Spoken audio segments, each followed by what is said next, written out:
अवतार मेहर बाबा की जय, अवतार मेहर बाबा की जय, అవతార్ మెహర్ బాబా కి జై.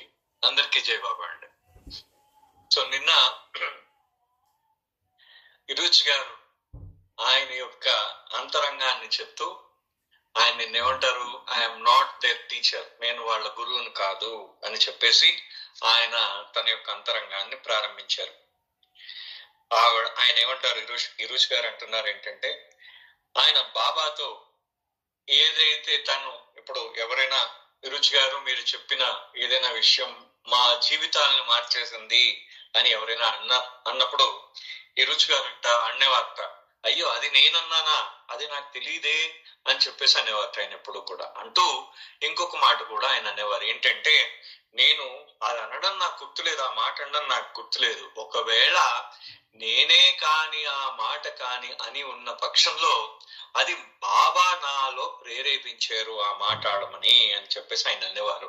నేను ఒక నకిలీ ఒక కాయిన్ మాత్రమే, అంటే దాన్ని ఏమంటారంటే ఒక నకిలీ నాణాన్ని మాత్రమే అని చెప్పేసి ఇరుచి గారు తన గురించి తాను ఎప్పుడు ఆ విధంగా చెప్పుకుంటూ ఉండేవారు.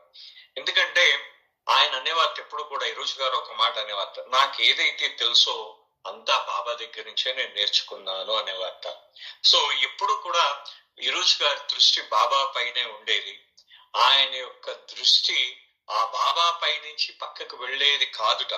కావున ఏమవుతుందంటే, ఆయన ఏదైనా ఆయనను ఒక ప్రశ్న వేసినప్పుడు ఆ ప్రశ్న తాలూకు స్థాయి చాలా పెరిగిపోయేది అనమాట. అంటే ఇరుచి గారు జవాబు చెప్తూ ఉంటే ఆ మనం అడిగిన ప్రశ్నకి ఆయన చెప్పే జవాబు దాని స్థాయి చాలా పెరిగిపోయేది అనమాట. అది ఆయన అంటారు, ఇరుచి గారు ఏంటంటే మనకి ఇక్కడ నిన్న అన్నారు, అంటే ప్రతి ఒక్కరిలో బాబాని గుర్తిస్తూ ఆ ఉన్నతాత్మని గుర్తిస్తూ ఆయన బాబాయే అక్కడ ఉండి అడుగుతున్నారేమో అన్న భావన కలుగుతూ ఆయన చెప్పే జవాబు ఏదైతే ఉందో అదేమవుతుందంటే ఆ జవాబు ఆ పరిస్థితిని పూర్తిగా బాబా సేవకి, బాబాని ఏ విధంగా సేవించాలో ఆయన జవాబులో చెప్పేయచ్చు. అదే విధంగా బాబాని ఏ విధంగా ప్రసన్నం చేసుకోవాలో ఆ జవాబులోనే ఉంటుంది. అదే విధంగా ఆ పరిస్థితిలో బాబా ఏ విధమైన సలహా ఇస్తారో అనేంత విధంగా ఉండేదట. సో బాబాని ఆ పరిస్థితిలో కూడా సంపూర్ణంగా స్మరించగలిగిన స్థాయి ఇరుచి గారిది అని చెప్పేసి అంటూ ఉండేవారు. అదే విధంగా ఇరుచి గారి యొక్క సమాధానాలు ఎప్పుడు కూడా ప్రాపంచికమైన ఆ దృష్టికోణంతో ఉండేవి కావు, ఎప్పుడు కూడా ఆధ్యాత్మికంగా నిండి ఉండేవన్నీ కూడాను అని చెప్పేసి ఆవిడ అంటూ అంటే ఏ విధంగా అయితే అనేక వేల మందిలో బాబా ప్రతి ఒక్కరికి బాబా ఏమని అనుకునేవారు, బాబా నన్ను మాత్రమే చూస్తున్నారు, నేను మాత్రమే ప్రత్యేకం బాబాకి అనే భావన ఏ విధంగా కల్పిస్తారు, ఇరుచి గారు కూడా అదే విధమైన భావన కల్పించేవారు చాలా మంది. దానివల్ల ఆయన అందరితో ప్రత్యేకమైన సంబంధాన్ని కొనసాగించేవారు. ఆయన ఎప్పుడు కూడా ఆయనతో ఉన్నప్పుడు అంటే బాబాతో ఉన్నట్టే ఉండేది ఇరుచి గారితో ఉంటే. ఒకరోజు ఇరుచి గారు ఆయన న్యూస్ పేపర్ చదువుతున్నప్పుడు ఈ లోపల వాళ్ళ చెల్లి అయిన మను వస్తూ ఉన్నది. అక్కడి నుంచి వస్తూ ఉంటే డవానా బ్రౌన్ మనసులో అనుకుందిట, ఏమని అనుకుంది, ఆహా వాళ్ళ తల్లి గైమయ్య గారిలాగే నడుస్తున్నాదని అనుకుంది. అనేసరికి నిజమే అని అన్నారు ఇరుచి గారు. నిజమే, నువ్వు అన్నది నిజమే, మా అమ్మగారు లాగే నడుస్తున్నది అని చెప్పేసి ఆయన అనేసరికి ఈవిడ ఆశ్చర్యపోయింది. నా మనసులో ఉన్న ఆలోచన నీకు ఎలా తెలిసింది ఇరుచి అని చెప్పేసి ఆవిడని అడిగిందిట. అడిగేసరికి నేను మీ మనస్సుని చదవగలను అన్నట. అది ఎలాగా, నా మనసునైతే నేను చాలా దాచిపెట్టుకోవాలి నా మనసులో ఉన్న భావాల్ని అని చెప్పేసి అంటే అప్పుడు ఇరుచి గారు చెప్తున్నారు, ఆయన ఏంటంటే, మీ మనసు ఎప్పుడైతే నిర్మలంగా తేట తెల్లంగా ఉంటుందో, ఏ విధమైన మీరు తేట తెల్లంగా ఉంటుంది అంటే సాధారణమైన మనుషులందరి మనస్సు కూడా పూర్తిగా గజిబిజి గందరగోళంగా ఉంటుంది అనేక రకమైన ఆలోచనలతో.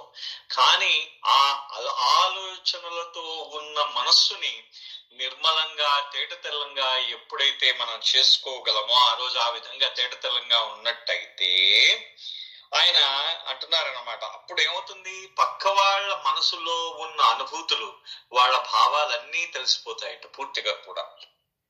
సో మనం అందుకనే మనము నేను నేను ఒక్కసారి ఆయన బాబాను తలుచుకుంటున్నప్పుడు ఆ చుట్టుపక్కల ఉన్న వాళ్ళ ఆలోచనలన్నీ కూడా నాకు అంటే ఆయన నాకు తెలుసు అని అనలేదు, అది మామూలుగా నేను అలా అలవోకగా అలా పలికేస్తుంటాను అని అంటారు అనమాట ఆయన.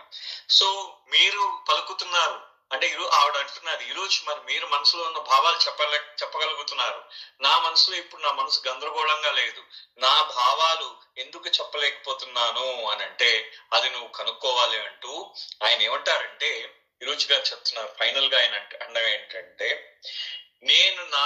నన్ను ఎవరైనా పొగిడినా కానీ, నేను ఎవరు నన్ను పొగిడినా కానీ దానికి బాధ్యత మెహర్ బాబాయే, ఆయనకే ఇచ్చేస్తానంతా కూడా. నేను ఆయన బానిసగా ఆయన గడపడానికి ఆయన ఇష్టపడతాడు ఎప్పుడు కూడా. నేను అందుకనే మనం దీని గురించి మళ్ళీ ప్రత్యేకంగా మళ్ళీ ఇంకోసారి ఎక్స్టెండ్ చేయకుండా బిఫిటింగ్ ఏ ఫార్చునేట్ స్లేవ్ అనే పుస్తకం పేరు. అంటే యోగ్యుడైన అర్హుడైన బానిస, అంటే ఒక బానిసగా నేను ఉంటున్నాను అని అంటూ ఆయన చెప్తున్నారు అనమాట. నేను నా చుట్టూ అంటే ఆయన చుట్టూ జరిగే ప్రతి కార్యంలో కూడా ఆయన మెహర్ బాబా గారి ఇచ్చ ప్రకారమే జరుగుతుంది. సో ఖచ్చితంగా విరూచ్ గారు ఎప్పుడూ కూడా తన చుట్టూ ఏదైతే జరుగుతూ ఉంటుందో అది బాబా వల్లే జరుగుతున్నది అనే భావన కలిగి ఉంటారు. అది నిజమే, సత్యం.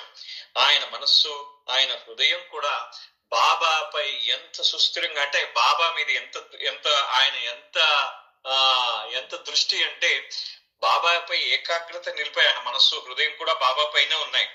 సో మన మనస్సులో ఈ అడ్డమైన చెత్త అంతా ఉంది, ఆలోచనలు అనే చెత్త అంతా ఉంది, కానీ ఆయన చెత్తనంతా తొలగించేశారు. బాబాయే వాళ్ళ ఆ విధంగా ట్రైనింగ్ ఇవ్వడం జరిగింది.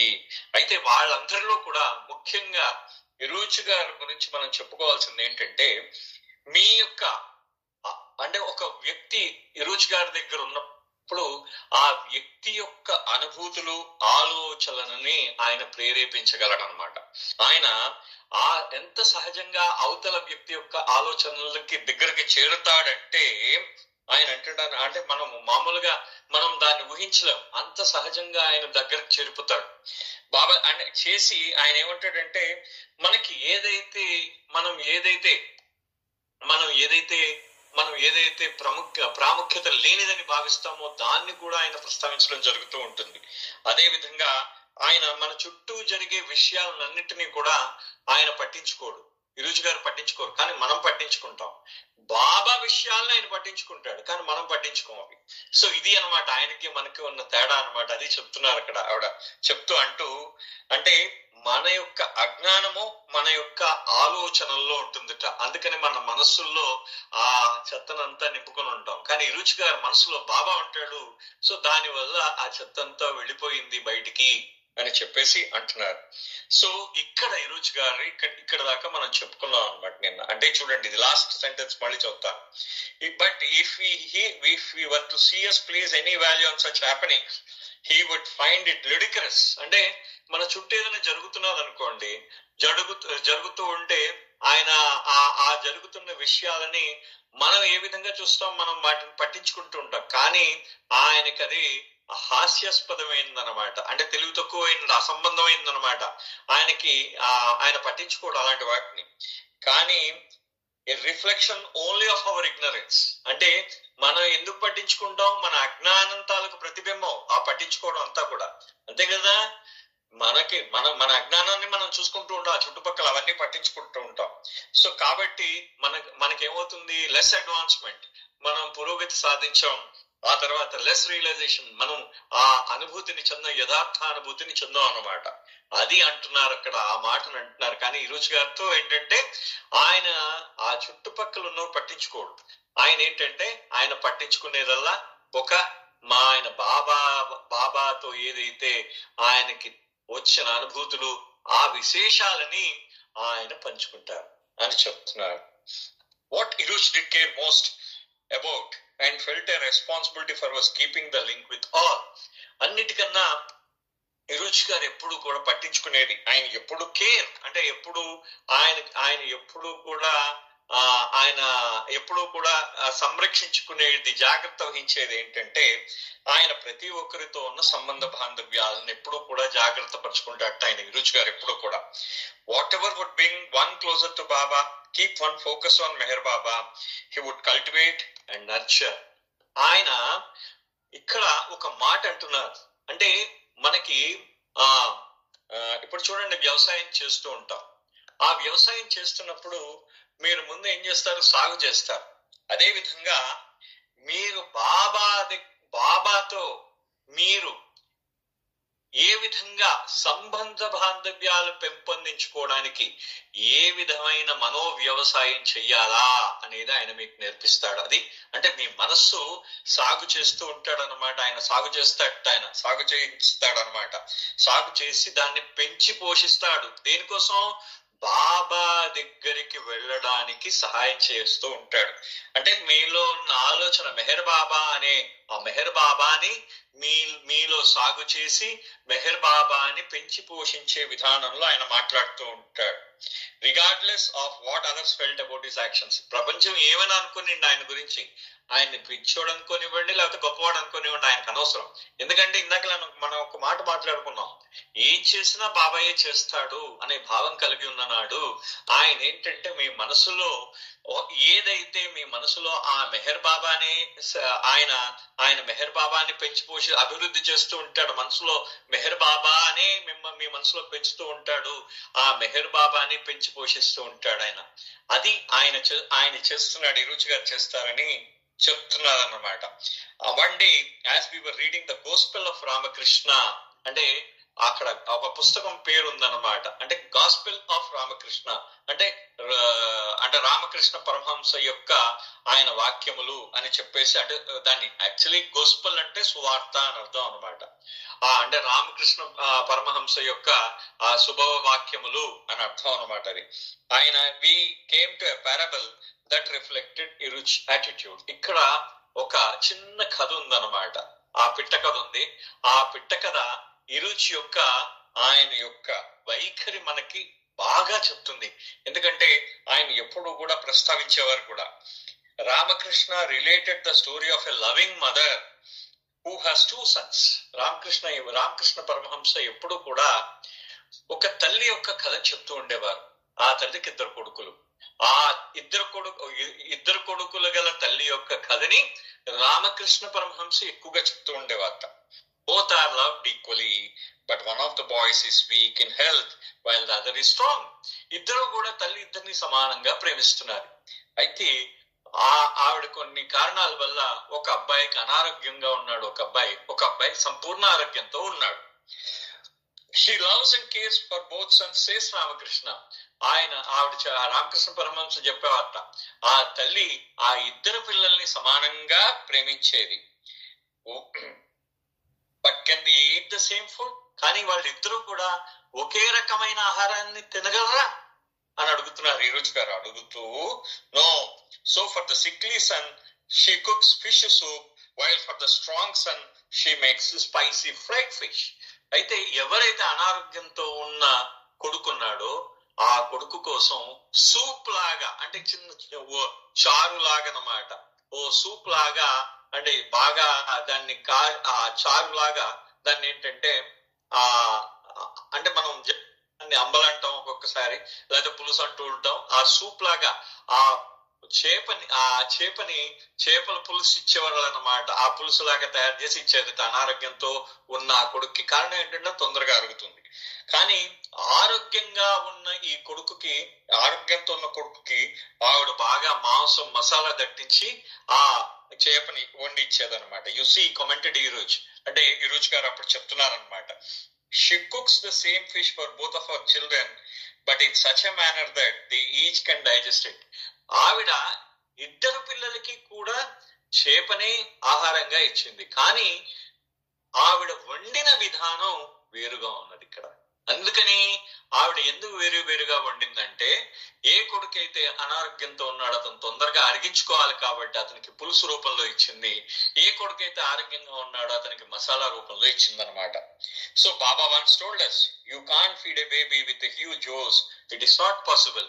అంటే ఒక పెద్ద పైపుని తీసుకుని మీరు ఒక చిన్న పిల్లకి పైపుని తీసుకుని నోట్లో పెట్టేస్తే ఆహారం మీరు ఆ పిల్ల తినగలుగుతుందా? తినలేదు కదా బాబా అన్నారు ఈ విషయం. ఒక చిన్న పిల్లకి ఒక పెద్ద పైపు ఆహారం అందించే పైపు నోట్లో పెడితే ఆ పిల్ల తినగలుగుతుందా? తినలేదు. You can't show it down the babies throat. నువ్వు ఆ గొంతులోకి తోసేయలేవు. ఆ చిన్న పిల్ల గొంతులోకి ఇంత పెద్ద ఆహారపు పైపును నువ్వు తోసేయలేవు. What the baby needs is to be fed drop by drop. ఆ చిన్న బాలిక నువ్వేం చేయాలంటే డ్రాప్ అంటే చుక్క చుక్క చుక్క చుక్క ఇవ్వాలి ఆహారాన్ని. చుక్క చుక్క చుక్క చుక్కగా ఇవ్వాలి. అంతేగాని ఒక్కసారి పైపు పెట్టేసి ఆహారం అంతా ఆ చిన్న పిల్లకి ఇచ్చేస్తారంటే కుదరదు అంటే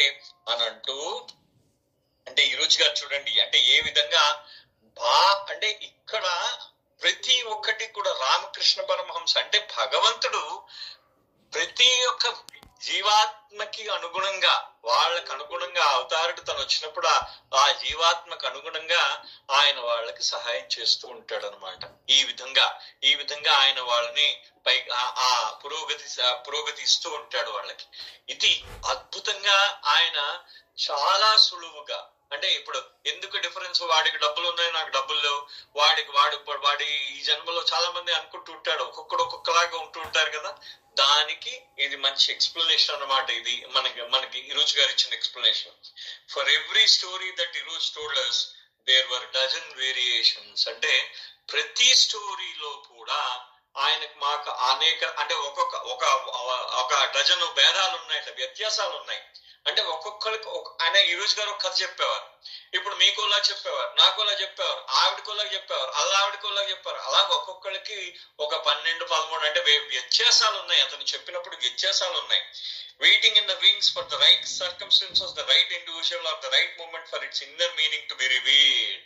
అయితే ఇక్కడ ఎందుకు ఈ విధంగా చెప్పేవారంటే సరైన ఆ పరిస్థితుల్లో అంటే ఆ పరిస్థితుల్లో అంటే ఒక వ్యక్తికి ఒక రకంగా చెప్పేవారు. ఎందుకంటే ఆ పరిస్థితికి అనుగుణంగా చెప్పి ఆ పరిస్థితికి అనుగుణంగా చెప్పినప్పుడు ఆయనలో ఏమవుతుంది, ఆంతరంగికమైన ఆయనకి బహిర్గతం అవుతుంది అనమాట. అంతరంగికంగా ఇరుచి గారి ఈ స్టోరీ చెప్పడం వల్ల ఆయనకొకటి మనసులో ఒకటి వెల్లడవుతుంది అనమాట. ఆయన అప్పటిదాకా బహిరంగం కానిది ఆయన మనసు లోపల ఉన్నది ఒక్కసారిగా ఆయనకి ఒకటి తోస్తుంది అనమాట. ఓహో, ఈ విధంగా ఇరుచి గారు చెప్పారు కాబట్టి నేను ఈ విధంగా చేస్తే మంచిది అని ఒకటి ఆవిష్కరింపబడుతుంది అనమాట. ఒక ఐడియా ఆవిష్కరింపబడుతుందంట అతని మనసులో. దానికి పరిష్కారం కూడా ఆవిష్కరింపబడుతుంది, అంటే ఒక భావం ఏర్పడుతుంది. ఆ విధంగా చెప్తారు ఇరుచి గారు. Sometimes the same story could be told by Eruch in such a way that it might not be immediately recognizable as one we had heard before because a different facet was being emphasized, or perhaps our own awareness has broadened since the last telling, or we had gone through some experience that deepened our ability to see from other perspective what was the story's intent. అయితే ఒకే వ్యక్తికి ఈరోజు ఒకే కథని అది వివిధ రకాలుగా చెప్పేవారు అనమాట. అంటే ఒక్కొక్కసారి దాని ప్రకారం అంటే ఒక్కొక్కసారి ఈ విధంగా అర్థమవుతూ ఉండేదన్నమాట అతనికి. అని ఎందుకని కారణం ఏంటంటే ఒక వ్యక్తి ఆయన ఇరుచి గారి కథ చెప్పినప్పుడు వెంటనే అప్పుడు అతనికి మనసులో ఈ భావం వచ్చేది కాదు. అయితే ఒక్కసారి అతనికి ఆయన మనస్సు ఇలాగా చాలా నేను విస్తారంగా ఆలోచించడం ప్రారంభించినప్పుడు అతనికి వేరే దృష్టికోణం కనబడేది ఇరుచి గారు చెప్పిన దాంట్లో. అంటే నిన్న ఒక కథ చెప్పారు, నిన్న మనం ఒక కథ విన్నాం. ఆ కథ విన్నప్పుడు ఆ దృష్టికోణం ఒకలా ఉంది, ఇవాళ విన్నప్పుడు అది ఇంకోలా ఉంటుంది, రేపు విన్నప్పుడు ఇంకోలా ఉంటుంది. కారణం ఏంటంటే నిన్నటికి ఇవాళకి నా మనసు కొంచెం బాగా విస్తరించినట్టు అనిపిస్తున్నది అనమాట. సో ఆ కథలోని అర్థం ఏదైతే ఉందో ఆ అర్థాన్ని ఇంకా లోతుగా నేను గ్రహించగలిగే స్థాయి కలిగింది. అదే విధంగా నేను సపోజ్ నిన్న ఏదో కొంత అనుభవం ఏర్పడింది, నిన్నటికి ఇవాళకి నాకు ఒక అనుభవం ఏర్పడింది. ఆ అనుభవం ఏర్పడడం వల్ల కూడా నిన్నటికి ఇవాళకి ఆ కథని గ్రహించగల భావం మారిపోయింది, అంతే కదా. నిన్న నేను కథ చదివాను, ఇవాళ నాకు నిన్న రాత్రి ఒక అనుభవం కలిగింది. మళ్ళీ ఇవాళ నేను మళ్ళీ అదే కథని విన్నాను, వినేసరికి ఓహో ఇందుకోసం జరిగిందా. మనందరికీ అనేక సార్లు ఇది బాబా దగ్గర చూడండి, మీరు ఎందుకంటే ఒక్కొక్కరు 25, 30, 40 సంవత్సరాల నుంచి బాబాలో ఉన్న వాళ్ళు ఉన్నారు. ఇప్పుడు మన దీంట్లోనే ఆన్లైన్ లోనే ఉన్న వాళ్ళు ఉన్నారు. అందరూ కూడా అందరికీ కూడా ఏమవుతుందంటే బాబా అది మీరు గాడ్ స్పీక్స్ మీరు చాలా వయసులో ఉన్నప్పుడు విన్నారు. తర్వాత మీరు కొంచెం ఆ తర్వాత మీరు కొంచెం పెద్దవాళ్ళు అయిన తర్వాత విన్నారు.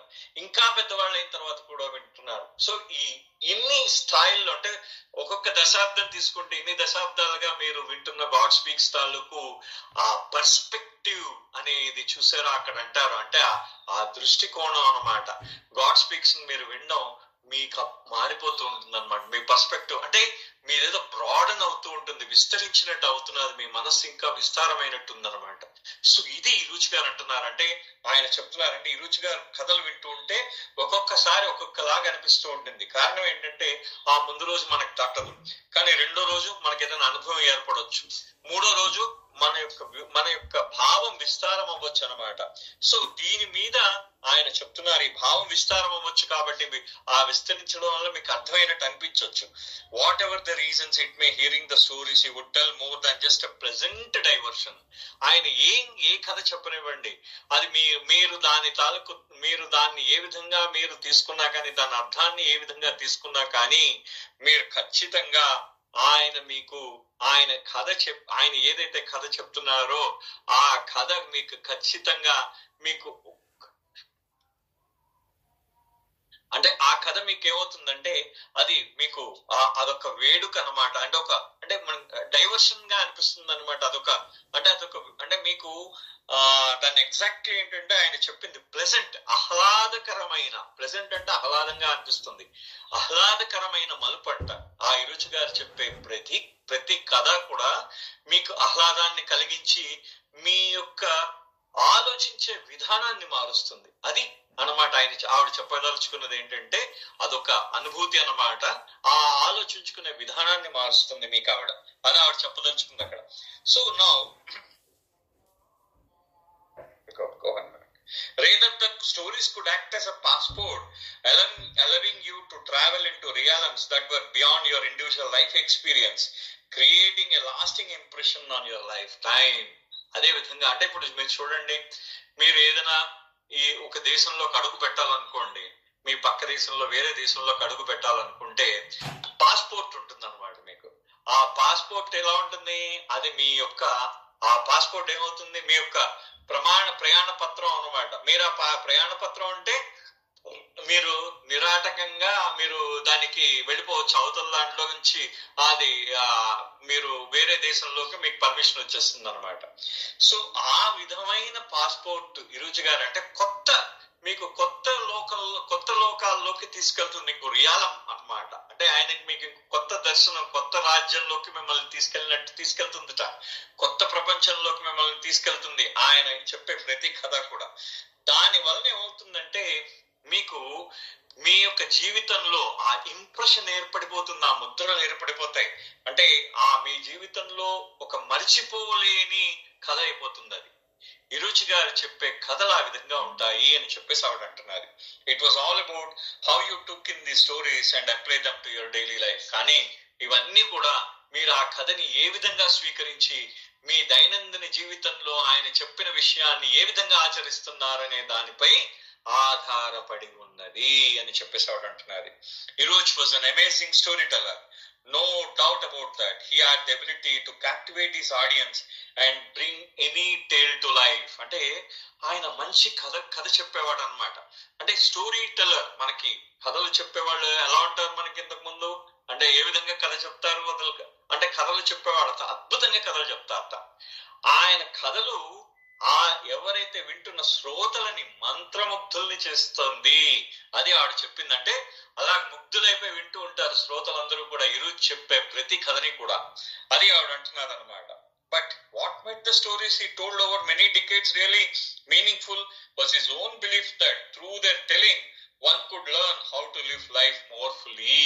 అంటే ఆయన చెప్పే కథలు ఇన్ని దశాబ్దాలు అయిన తర్వాత కూడా ఎందుకు అర్థవంతంగా ఉన్నాయి అంటే ఇరుచి గారు చెప్పిన కథలు ఇవాళ కూడా దట్స్ హౌ ఇట్ వాజ్ అని ఎన్ని స్టోరీస్ ఉన్నాయి ఇప్పుడు మనకి ఇరుచి గారు చెప్పిన స్టోరీస్ ఎందుకు అర్థవంతంగా ఉన్నాయంటే కారణం ఏంటంటే ఆ ప్రతి కథలో కూడా నేర్చుకోవచ్చుట, జీవితము పరిపూర్ణంగా ఏ విధంగా జీవించాలో నేర్చుకోవచ్చు ఆయన చెప్పిన కథల్లో.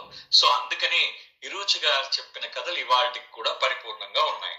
It was his belief in the value of listening to spiritual stories that helped ready him to carry out the Lord's behest in a manner befitting a fortunate slave of the God man. అని చూడండి, ఆయన ఇక్కడ ఆ పదం నాకు అసలు ఆవిడ రాసిన విధానం మాత్రం అద్భుతంగా ఉంది. అంటే ఆ ఆధ్యాత్మికమైన కథలు ఆయన ఆయన ఆయన దాంట్లో ఆధ్యాత్మికమైన కథలు విన్నాడు. చిన్నప్పటి నుంచి తన తల్లిగారి దగ్గర విన్నాడు. అదే విధంగా రామకృష్ణాశ్రమంలో మనం నిన్ననే చదువుకున్నాం, అక్కడ విన్నాడు. ఆ తర్వాత అనేక సందర్భాల్లో ఆయన పుస్తకాలు చదవమంటే ఎవరైనా చెప్తూ ఉంటే ఆధ్యాత్మికమైన కథలు వినేవారు. బాబా దగ్గర కూడా బాబా ఎప్పుడు చెప్తున్న ఆధ్యాత్మిక కథలు వింటూ ఉండేవాడు. ఇది ఏం చేసిందంటే ఆ ప్రభువు యొక్క ఆజ్ఞను పాటించడానికి ఆయనకు ఉపయోగపడ్డాయట ఈ ఆధ్యాత్మికమైన కథలు. చూడండి ఎంత గొప్పగా చెప్తుందో. In the listening to spiritual stories that helped ready him to carry out the Lord's behest. అంటే ఈ ఆధ్యాత్మిక కథలు వినడం ద్వారా ఆయన సిద్ధమయ్యేట దేనికి?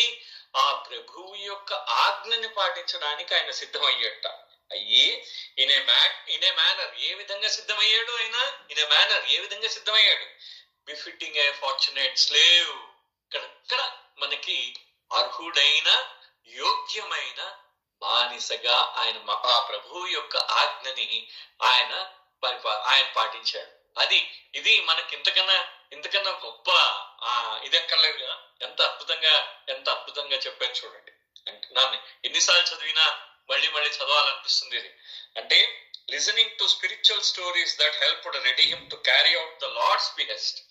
ఆ యొక్క ప్రభువు యొక్క ఆజ్ఞను పాటించడానికి ఆయన కథలు ఉపయోగపడి ఆయన ఏ విధంగా తయారయ్యాడంటే అర్హుడైన యోగ్యుడైన బానిసగా ఆ ప్రభువుకు మారిపోయాడు. గాడ్ మ్యాన్, ఆ దైవీ మానవుడికి ఆయన అర్హుడైన యోగ్యుడైన బానిసగా మారడానికి ఉపయోగపడ్డాయి అవి అని చెప్తూ ఇరుచి గారి మాటల్లో ఇప్పుడు చెప్తున్నారు.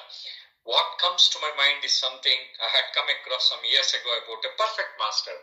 అంటే నా మనసుకి ఇప్పుడు ఒకటి వస్తున్నది. ఇందాక ఆవిడ చెప్తున్నారు కదా, నా మనసులో ఇప్పుడు ఒకటి గుర్తొచ్చింది, ఒక కథ గుర్తొచ్చింది.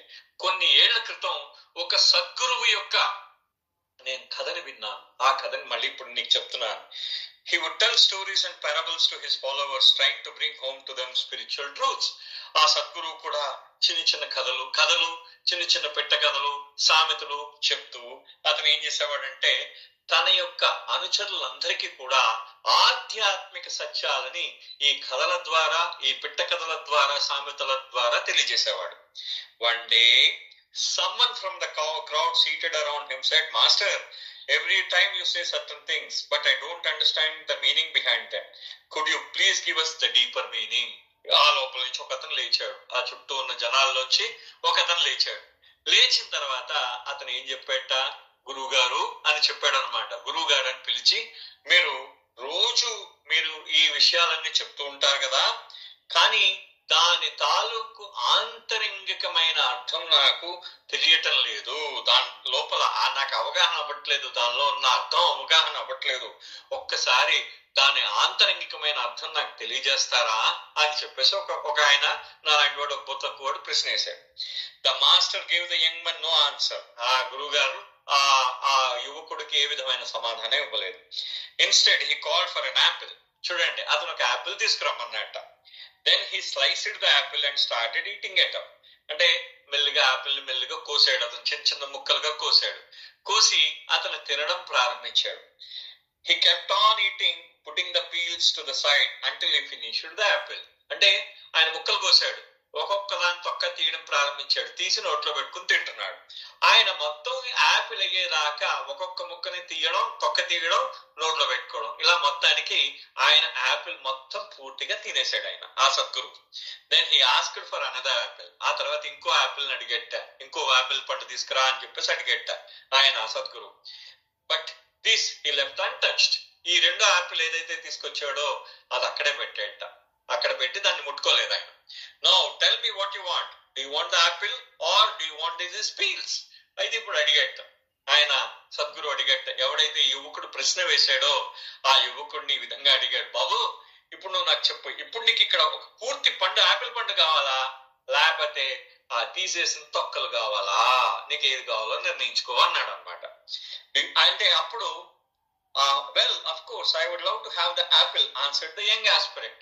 ఆ యువకుడు ఏం చెప్పాడంటే, నేను యాపిలే కావాలి, నాకు ఇంకేం వద్దు అని చెప్పేసి, నాకు యాపిల్ పండే కావాలి కదా, నాకు ఈ తొక్కలే చూసుకుంటాను అన్నట్ట. The master said, that is what I am giving you. So you try to derive its taste by cleaning the meanings inside under the peel. ఆయన అన్నట్టు సద్గురు అన్నట్ట, అంటే నేను నీకు యాపిల్ పండంతా ఇచ్చాను నాయన, దాని తొక్క తీసి లోపల, అంటే ఆ తొక్క తీసి తినాల్సిన డ్యూటీ నీది, ఆ ధర్మం నీది. నువ్వు దాని నేను మొత్తం నీకు పండుతో సహా ఇచ్చేసాను మొత్తం అంతా. నువ్వు కావాల్సింది ఏంటంటే, నువ్వు దాని మీద తొక్క తీసి ముక్కలు కోసుకుని తొక్క తీసి తినాల్సిన బాధ్యత నీది అని చెప్పారు. అది అంటే సద్గురువు ఏ విధంగా చెప్పాడో ఆయన ఇరుచి గారు చెప్తున్నారంటే, మనలో ఉంది దాని తాలూకు అర్థాన్ని చేసుకునే, మనం అర్థం చేసుకునే ఆ బాధ్యత మనది. గురువు చెప్పారు, గురువు గారు చెప్పిన దాన్ని అర్థం చేసుకునే బాధ్యత మనది. దీని మీద అంటే జస్ట్ సారీ ఫర్ పర్సనల్ గా ఒక వైపు వెళ్తున్నాను. కొన్నాళ్ల క్రితం ఒక పెద్ద ఆయన ఏమన్నారంటే, ఇది పలానా బాబా ఇలా చెప్పారు అని చెప్పేసి ఆ పెద్ద ఆయన చెప్పడం జరిగింది. తర్వాత కొన్నాళ్ళకి మేబీ అరౌండ్ 2 years తర్వాత అదే పెద్ద ఆయన చెప్పిన వాక్యాన్ని మళ్ళీ మార్చుకున్నారనమాట. ఆయన అప్పుడు సరైన వాక్యం చెప్పడం జరిగింది. అంటే ఇది ఎలా ఉంటుందంటే, ఇది ఎలా ఉంది, ఫస్ట్ అర్థం కాలేదు, అంటే యాపిల్ పండు పూర్తిగా ఇచ్చినట్టు అయింది. తర్వాత ఎప్పుడైతే ఆయన తొక్క తీసి బాబా చెప్పిన విధానంలో ఆయన ఆలోచించడం ప్రారంభించారో అప్పుడు ఆయనకు అర్థమైంది అనమాట. అంటే ఇది జస్ట్ అన్ ఎగ్జాంపుల్ అనమాట. ఇది నేను చెప్తున్నాను అంటే, మనకి ముందు ఒకటి అర్థం కాదు, కానీ తర్వాత మనము దాన్ని అర్థం చేసుకునే విధానంలో అర్థం చేసుకున్నట్టయితే అది ఖచ్చితంగా అర్థం అవుతుంది. సో ఇది మనకి బాబా చాలా స్పెసిఫిక్ గా మనకి చెప్పిన అంశం అనమాట. So you see, he leaves it to each of us to derive the deeper meanings and to delight in which touches us. అంటే ఇరుచి గారు అంటున్నారు, సో ఆయన మనకే వదిలేశాడు, బాబా మనకు వదిలేశాడట. ఏంటి, ఆ యొక్క అర్థాన్ని మనం అవగాహన చేసుకొని దాన్ని సారాన్ని గ్రహించే ఆ యొక్క మనకి ఏదైతే ఆ పని ఉందో ఆ ఆంతరంగికమైన సారాన్ని, ఆంతరంగికమైన అవగాహనని మనం పొందే అవకాశం మనకే ఇచ్చాడు ఆయన. ఆయన ఏమన్నాడు, మనమే గ్రహించాలట అవకాశం, అంటే మనమే చెయ్యాలట అదంతా కూడా. ఆయన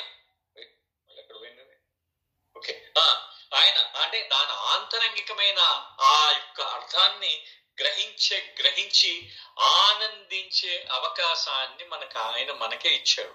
అంటే ఎప్పుడైతే నువ్వు ఆంతరంగికమైన ఆ యొక్క అవగాహన, ఆంతరంగికంగా దాన్ని అవగాహన చేసుకుంటావో ఆ రోజు నువ్వు డిలైట్, నీకు ఆహ్లాదం కలుగుతుంది.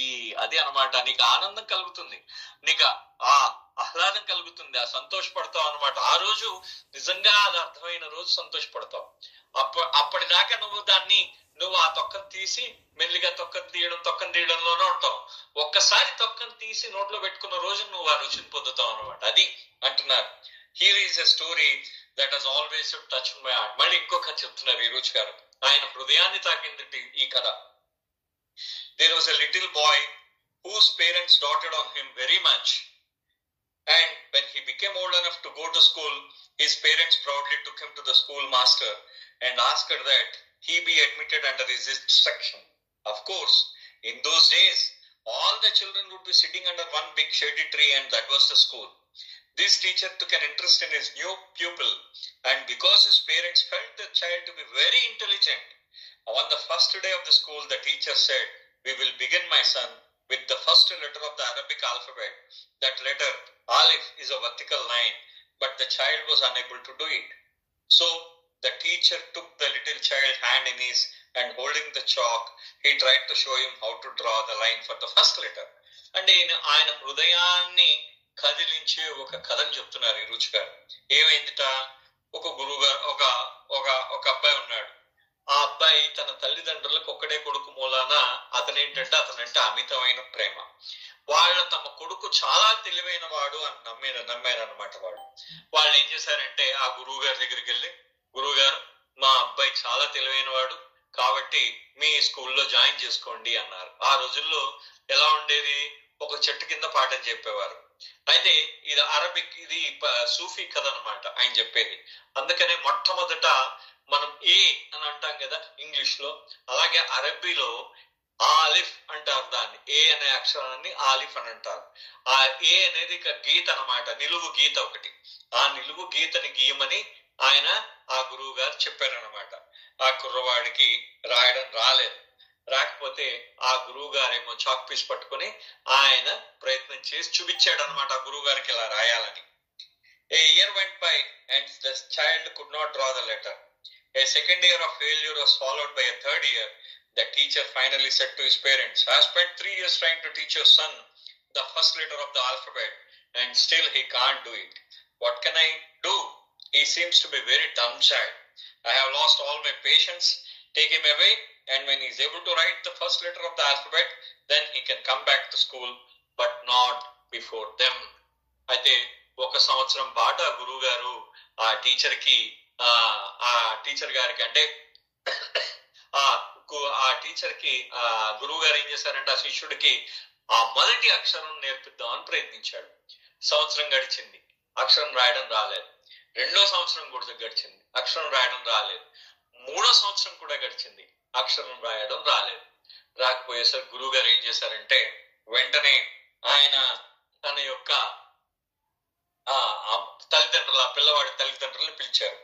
నేను 3 సంవత్సరాల కాలం పాటు మీ పిల్లవాడికి మన అక్షరాల్లో మొదటి అక్షరం నేర్పించడానికి ప్రయత్నించాను, కానీ మీ వాడు చాలా మందమతి అంటే తెలుసు కదా, అంటే ఏ విధంగా ఉంటాడు, డంబ్ అంటే మందమతి అనమాట. వాడు బుద్ధి సమంగా లేదు, మంద బుద్ధి గలవాడు అనమాట, బుద్ధిహీనుడు అని అంటాం మనం వాడిని.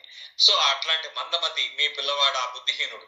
కాబట్టి మీ పిల్లవాడికి నాకు ఓర్పు నశించిపోయింది, మీ పిల్లవాడికి నేను నేర్పించలేను. ఎప్పుడైతే మీ పిల్లవాడు మొదటి అక్షరాన్ని రాసి తీసుకొస్తాడో ఆ రోజే ఈ పాఠశాలలో నేను చేర్చుకుంటాను, అప్పటిదాకా చేర్చుకోను అని చెప్పేసి ఆయన ఆ కుర్రవాడిని బయటికి పంపించేశాడు. అప్పుడు ఏం జరిగిందో చూడండి, ఏమంటాడు. Hearing this the parents are disgusted with the stupidity of their own child. Naturally they feel humiliated by their son's failure to learn. His parents tell him, there is nothing more that we can do for you. Find your own way now. Respectfully, their son takes leave and begins wandering from town to town. But he does not forget what the school teacher has said. Come back when you have mastered the first letter. So he decides to find someone who can help him.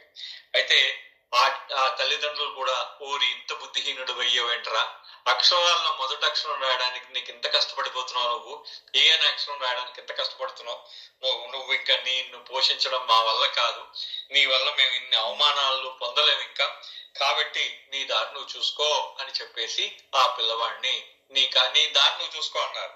అనేసరికి ఆ పిల్లవాడు ఏం చేశాడంటే తన తల్లిదండ్రులకి నమస్కారం చేసి వాళ్ళకి వీడ్కోలు చెప్పి మొత్తం ఇంకా దేశ సంచారం ప్రారంభించాడు.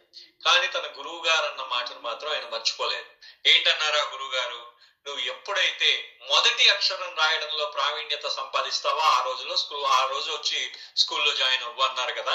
ఇంక ఎవరు తనకి మొదటి అక్షరం రాయడం నేర్పిస్తారు అని తిరుగుతున్నాడు అనమాట ఆ పిల్లవాడు. And as fate has it, one day he comes upon an old man who is willing to take him under his wing. This man was a perfect master. The boy tells him why he has come and what had happened in his village. The master teaches the boy many practical things, but in the course of living with him, the boy not only learns the alphabet, how to read and write, and the arts of the time, but he becomes a master himself. Many years have passed since he was the little boy who was driven out of the school, but he still remembers what his first teacher had told him. When he learns the first letter, Ali, then he should return to the school. He thinks to himself, I have learned everything now. It is only right that I go back to my village. అయితే ఆయన అలా ఊళ్ళు తిరుగుతున్నప్పుడు ఒక సద్గురువు కలిశాడు. ఆ సద్గురువుకి తన గోడంతా వెళ్ళబోసుకున్నాడు ఈ కుర్రాడు. వెళ్ళేసరికి ఆ సద్గురు అనేక రకమైన ఆచరణాత్మకమైన విషయాలన్నీ నేర్పించాడు ఆయనకి. సో ఆ విధంగా సద్గురువు దగ్గర నేర్చుకుంటూ అతను అన్ని అక్షరాలని నేర్చుకోవడమే కాకుండా దాంట్లో నైపుణ్యం సంపాదించడమే కాకుండా అతను మిగతా విషయాల్లో ఆ కాలంలో ఉండాల్సిన అన్ని విషయాల్లో కూడా అతను ప్రావీణ్యత సంపాదించాడు. అతను కూడా ఒక గురువు అయిపోయాడు అనమాట. ఆ గురువు అయిపోయి అతను అనుకున్నట్ట, కానీ ఆయన మనసులో ఒకటి ఉంది, నువ్వు ఎప్పుడైతే మొదటి అక్షరం నేర్చుకుంటావో అప్పుడు రమ్మని చెప్పాడు కదా తన గురువు గారు అని. ఆ స్కూల్లో గురువు గారు ఆ విధంగా చెప్పారని చెప్పేసి ఈయన ఏం చేశాడంటే, మళ్ళీ మొత్తానికి నేను ఒకసారి ఇలా గురువు గారికి చెప్పాలి, నేను మొదటి అక్షరం నేర్చుకున్నానని చెప్పేసి ఆయన వెళ్ళాలి, నేను నా గ్రామానికి తిరిగి వెళ్ళాలి అని చెప్పేసి అనుకున్నట్ట. Finally after days of walking he approaches his old village. So many years have gone by that he is a young man himself now. He inquires of some children he is playing in the field. Excuse me, but I am looking for the old schoolmaster. Where could I find him? My name is Bula Shah. Then when the children heard his name, they become very excited. So you are Bula Shah? Yes. Will you take me to the old schoolmaster? Although he did not know it, he had become famous to the people of the town as the dumbest person who had ever lived there. All the children knew that when he was a child who, even after 3 years of skill, was too stupid to learn the first letter of the alphabet. So they are fascinated to see the child had now grown up. అంటే మొత్తానికి తన గ్రామం చేరుకుని ఆయన ఇప్పుడు యువకుడు అయిపోయాడు కదా, అక్కడ పిల్లలు ఆడుకోవడం చూశాడు. పిల్లల దగ్గరికి వచ్చి ఇక్కడ ఆ పాత స్కూల్లో పాఠాలు చెప్పే ఒక టీచర్ గారు అంటే గురువు గారు ఉండేవారు. ఆ టీచర్ గారిని నేను కలవాలి, నేను ఎక్కడ ఆయన కలవగలను, నా పేరు బులాషా అన్నారు. ఈ అబ్బాయి పేరు ఆ గ్రామంలో గుర్తుండిపోయింది. కారణం ఏంటి? 3 సంవత్సరాలైనా ఒక్క అక్షరం కూడా చదవలేని వాడు అని ఇతని పేరు గుర్తుండిపోయింది అనమాట వాళ్ళకి. ఆ విధంగా గుర్తుండిపోవడంతో వాళ్ళందరూ ఏమనుకుంటున్నారంటే, తమ గ్రామంలో అత్యంత బుద్ధిహీనుడైన వ్యక్తి ఇతనే అనే భావం వాళ్ళందరిలో ఉండిపోయింది అనమాట. సో ఈ బుద్ధిహీనుడైన వ్యక్తి ఇన్ని సంవత్సరాల తర్వాత వచ్చాడు, పెద్దయ్యి వచ్చాడు, ఇతను ఏ విధంగా ఉంటాడో చూద్దాము అని చెప్పేసి మొత్తం అతని చుట్టూ పిల్లలందరూ గుమిగూడిపోయారు అనమాట. సో వాళ్ళందరూ ఆయన చుట్టూ చేరిపోయారు. The children take him in a procession to the old teacher's house, and along the way more and more people join the strange parade. As the children are telling everyone they meet, here is Bula Shah, the student who could not learn the first letter of the alphabet. Naturally, the town folks' curiosity was aroused by his having come back after so many years. అయితే మొత్తం ఒక పెద్ద గుంపులాగా ఏర్పడిపోయారు. అంటే చూసారా, ఒక పెద్ద మనకి ఏదో ప్రొసెషన్ వెళ్తూ ఉంటుంది చూసారా, ఆ విధంగా తయారైందనమాట. అంటే ఆయన ఆ ప్రొసెషన్ లాగా వెళ్తున్నారు, అంటే ఒక పెద్ద ఊరేగింపుగా తయారైంది. పిల్లలందరూ చుట్టూ చేరి ఆ ఊరేగింపులో అందరూ చెప్తున్నారు, ఆ పిల్లలందరూ అంటున్నారు, ఇదిగో ఇతనే బులాషా, ఎవడైతే 3 సంవత్సరాలు స్కూల్లో ఉండి మొదటి అక్షరం నేర్చుకోలేకపోయాడో వాడే వీడు, అత్యంత బుద్ధిహీనుడు వీడు అని చెప్పేసి అందరూ అతను చుట్టూ చేరి ఒక ఊరేగింపుగా గురువు గారి ఇంటికి బయలుదేరారు. When they reached the home of the schoolmaster, one of the children knocks on the door, and old grey-haired man bent over came to the door. Teacher, this is Bula Shah. He has learned the first letter of the alphabet. Bula Shah bows to him. Yes, sir, I have returned to pay my respects to you. His teacher is surprised and amused that after all these years he has returned. ఆ రోజు ఏం చేశాడు, మొత్తానికి ఆ teacher ని తీసుకెళ్లిపోయాడు అన్నమాట. ఆ teacher వాళ్ళ ఇంటికి వెళ్ళేసరికి పిల్లలు తలుపు కొట్టి, టీచర్ ఈయనే బులాషా, ఇగో అతను మీరు మొదటి అక్షరం నేర్చుకోమన్నారు కదా, అతను మొదటి అక్షరం నేర్చుకుని ఊరొచ్చాడు అని చెప్పేసి పిల్లలందరూ అన్నారట. అప్పుడు బులాషా తన గురువుకి, ఆ చిన్ననాటి గురువుకి పాదాభివందనం చేసి అతను అన్నట్ట, టీచర్ గారు మీరు నా నమస్కారాలు స్వీకరించండి అన్నట్ట. ఆ టీచర్ ఆశ్చర్యపోయి అన్ని సంవత్సరాల తర్వాత తిరిగి వచ్చాడని చూస్తున్నాడు అనమాట. Well then we must go to the school. నేను ఒక్కసారి కంటిన్యూ చేస్తాను సార్, ఎందుకంటే ఇది స్టోరీ అయిపోయినట్టు కొంచెం ఉంది, అందుకనే జస్ట్ కంటిన్యూ చేస్తాను. Well then we must go to the school. This is quite an event. Let all the parents and children know that Bulasha has returned, said the old master, with just a hint of ridicule in his inflection. అయితే మొత్తం ఆ teacher గారు ఏమన్నట్ట, ఇది చాలా పెద్ద దాన్ని ఏమంటారు, ఇది ఈ గుర్తుంచి పెట్టుకోవాల్సిన అంశం. మనము ఇది ఒక పెద్ద ఈవెంట్ అనమాట, సంఘటన అనమాట. ఇది ఒక గుర్తుంచుకోవాల్సిన సంఘటన. ఇది అంటే తల్లిదండ్రులని పిల్లలందరినీ పిలవండి, బులాషా వచ్చాడని చెప్పండి అని చెప్పేసి ఆ టీచర్ గారు చిన్న పరిహాసంతో అన్నాడు అనమాట. అతని మనసులో అతనికి ఇంకా అంటే వీడి ఎలా ఉంటాడు అని, అంటే అతని మనసులో అతని మీద ఆ భేదం అలా ఉండిపోయింది అనమాట. ఆ భేదం అలా ఉండిపోయి అతను కొంచెం అతన్ని పరిహసించినట్టు మాట్లాడాడు. They go to the school and the teacher stands before the crowd that has squeezed into the little house. He tells the story of what has happened over 35 years ago, and then returning to Bulla Shah with a smug smile, he directs him to blackboard and hands him a piece of chalk. Bulla Shah, please demonstrate that you have learned the first letter of the alphabet. ఆ teacher గారు ఏం చేశారంటే స్కూల్లోకి తీసుకెళ్లిపోయారు. ఆ పిల్లలందరి ముందు ఏం చేశాడంటే కొంచెం వెటకారంగా మాట్లాడుతున్నాడు కదా ఆయన. ఆ వెటకారంగా మాట్లాడుతున్నందువల్ల అతను బుల్లా షా, ఇదిగో ఇతనే 35 సంవత్సరాల క్రితం ఇతను వెళ్ళిపోయాడు.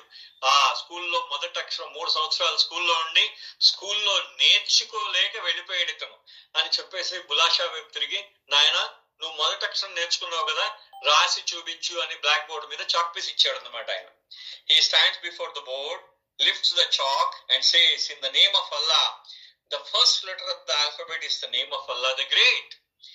He makes the stroke for Alif, as he does so, the board splits in two. It could not stand the force of the name of God.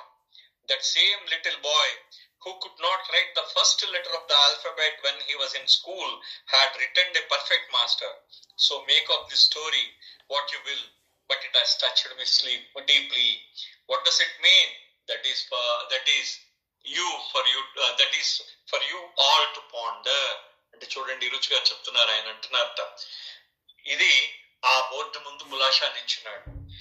ఆయన ఏమన్నట్ట, in the name of Allah నామంతో ఆ మొట్టమొదటి alphabet, అంటే అక్షరాల్లో మొట్టమొదటి ఏతోనే start అవుతుంది కదా, అక్షరాల్లో మొట్టమొదటి అక్షరం అల్లా ద గ్రేట్ అని చెప్పేసి అల్లా భగవంతుడి యొక్క నామం, భగవంతుడే ఆ పరమాత్మ అని ఆ మొట్టమొదటి అల్లా గురించి రాశాడు అనమాట.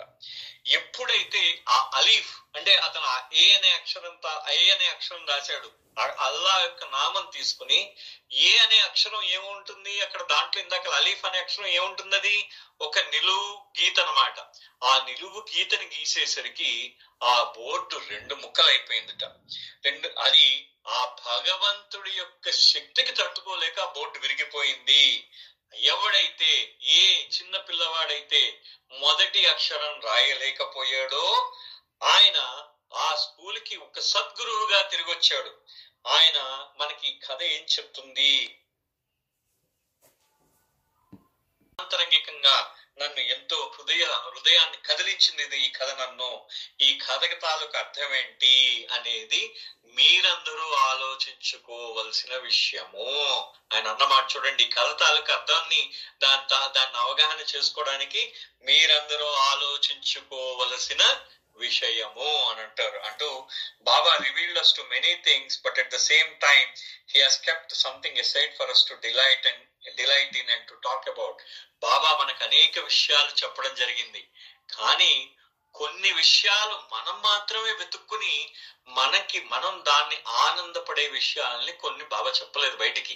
అది అంటున్నారు ఈరోజు గారు. అంటే మనకు అనేక విషయాలు బాబా తేటతలం చేశారు, కానీ కొన్ని విషయాలు మనం ఆనందపడడానికి ఉంచారన్నమాట. Otherwise there would be nothing left. ఆయన అలా చెయ్యకపోయింటే ఇంకేం ఉండదు, వినడానికి ఇంకేం ఉండదు. He does give us hints in our life with Baba. We did not teach us, but we saw how loving and kind he would be, how tactful that was created within us, the awareness that teaching may help us learn something temporarily, but it was only when he gives us the true awakening that it remains with us forever. ఇది final గా ఆయన చెప్పిన అంశం. ఇది ఇంకొకసారి దీని గురించి మనం 1 గంట సేపు మాట్లాడుకోవచ్చు. ఆయన బాబా మనకు అనేక విషయాలు చెప్పడం జరిగిందిట, కానీ కొన్ని విషయాలు మనం మాత్రమే ఆనందపడడానికి బాబా వెల్లడి చేయలేదు. లేకపోయింటే ఆ మొత్తం అంతా వెల్లడైపోతే మనకేం ఉండేది కాదు ఇంకా. కానీ ఆయన మనకి ఎప్పుడు కూడా కొన్ని సూచనలు ఇస్తూ ఉంటారు. మన జీవితంలో కూడా బాబా మా జీవితాల్లో కూడా బాబా మాకెప్పుడు బోధన చేయలేదు. కానీ ఆయన ఎంత ప్రేమగా, ఎంత దయాళువుగా ఉండేవాడో మాకు మాత్రమే తెలుసు. చూడండి ఆయన అన్న పదం, మాకు మాత్రమే తెలుసు అంటూ ఈ విధంగా అంటున్నారన్నమాట. ఆయన అదే విధంగా ఎంత టాక్ట్ఫుల్ గా, ఇక్కడ చూడండి బాబా ఎంత టాక్ట్ఫుల్ గా ఉండేవారట వాళ్ళతో. అంటే దాన్ని ఏమంటారు, నేర్పుగా వాళ్ళకన్నీ కూడా వాళ్ళల్లో అవేర్నెస్, మేల్కొల్పుని తీసుకొచ్చారట బాబా. అవేర్నెస్ అన్నమాట, వాళ్ళల్లో ఆంతరంగికమైన మేల్కొల్పుని తీసుకొచ్చారట. సో ఎప్పుడైనా బోధన అది తాత్కాలికమైనదైనా కానీ ఆయన ఇచ్చే ఏదైతే యథార్థమైన మేల్కొల్పు ఉంటుందో అది మాతో చివరి వరకు ఉంది, శాశ్వతంగా ఉంది. అంటే బాబా ఇచ్చే మేల్కొల్పు ఏదైతే మనలో మేల్కొల్పుతాడో అది మాత్రం ఎప్పుడూ మనతో శాశ్వతంగా ఉంటుంది, మిగిలిందంతా తాత్కాలికమే. అది బాబా. ఇది ఎందుకంటే ఈ కథని మళ్ళీ ఇవాళ కంప్లీట్ చేయకపోతే మళ్ళీ ఎల్లుండి మళ్ళీ ఇది ఇంటర్ప్రిటేషన్ పోతుంది. అవతార్ మెహర్ బాబాకి జై. జై బాబా సార్.